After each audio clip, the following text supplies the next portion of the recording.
You touch your phone over 2,000 times a day, and you don't even realize it.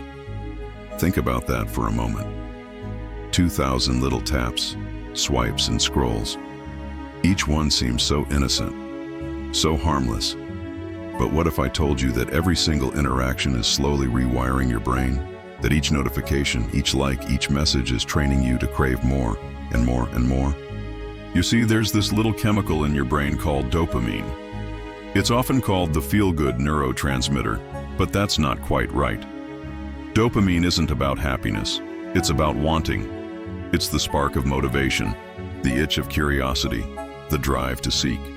Think back to our ancestors, foraging for food in the wilderness. Dopamine is what kept them going, what made them push just a little further, check just one more bush for berries. It wasn't the satisfaction of eating that dopamine cared about. It was the thrill of the hunt. And now we carry around little dopamine dispensers in our pockets. Our smartphones have become the ultimate foraging tool, promising endless novelty, endless information, endless connection. But here's the catch. Your brain doesn't know the difference between a notification and a berry. It just knows it wants more. You think you're scrolling for fun, but your brain is being trained to seek, to crave, to need that next little hit. And before you know it, you're caught in a loop that's incredibly hard to break. Let's pause for a moment. Take a deep breath. Look around you. When was the last time you truly sat in silence without reaching for your phone? When was the last time you let yourself be bored? It's uncomfortable, isn't it? That's because your brain has forgotten how to just be. Every ping, every vibration, every red notification bubble, they're all little dopamine hits. Your brain starts to associate that rush with your phone, and so you reach for it again and again, even when there's nothing new to see. You're not looking for anything in particular, you're just seeking. Over time, this constant stimulation changes you.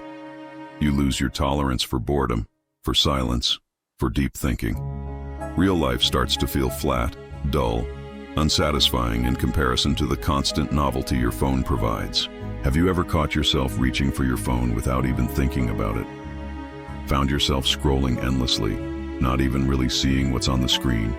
Do you feel a little anxious, a little empty when you put your phone down? These are signs that you're caught in the dopamine loop.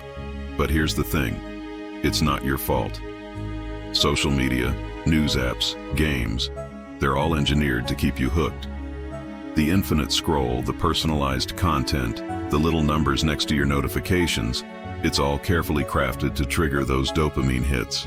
You're not the customer here, you're the product.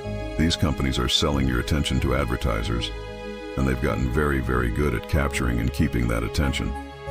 They're training your brain to seek engagement, to crave those little rewards, to keep coming back for more, and it's sabotaging your happiness. Think about it. When was the last time you read a book without checking your phone, had a conversation without glancing at a screen, sat through a meal without documenting it for social media? This constant distraction is fragmenting your attention. It's making it harder to focus, to be present, to find meaning in the everyday moments of your life. Those quick dopamine hits are replacing real joy, real presence, real connection. But it doesn't have to be this way. You can take back control. It won't be easy. You're fighting against some powerful biological drives here. But it is possible. Start small, reduce your notifications, turn off as many as you can. Do you really need to know instantly every time someone likes your post?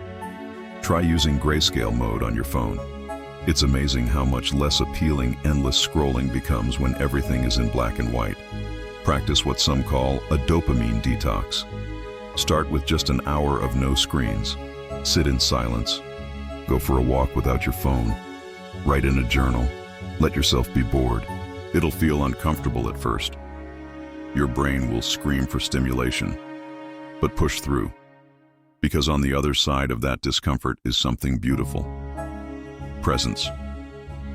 Focus. The ability to find joy in the simple things again. Replace those cheap dopamine hits with deeper, more meaningful rewards. Lose yourself in a good book. Have a long conversation with a friend, in person, not through a screen. Spend time in nature. Work towards a goal that truly matters to you. Your phone isn't evil. Technology isn't the enemy. These are incredible tools that have changed our world in amazing ways. But they are designed to hijack your biology, to keep you engaged, scrolling, clicking, even when it's not serving you anymore. Awareness is your first weapon. Now that you know how your brain is being manipulated, you can start to catch yourself. Notice when you're reaching for your phone out of habit, not necessity. Pay attention to how you feel after long stretches of screen time. Choice is your second weapon. You have the power to decide how and when you engage with technology. You can still enjoy the benefits without being controlled by them. It's time to reclaim your attention, to rediscover the joy of being fully present in your own life, to remember what it feels like to be bored, and to let that boredom spark creativity, reflection, and growth. You can break free from the dopamine trap. You can find a healthier balance. It won't happen overnight, but every small choice matters. Every time you choose presence over distraction, depth over shallow engagement, you're rewiring your brain for the better. So the next time you feel that urge to reach for your phone, pause. Take a deep breath. Ask yourself, what am I really seeking right now? Is this serving me, or am I just chasing another hit? Be conscious. Take control. Your happiness, your real, deep, lasting happiness, depends on it.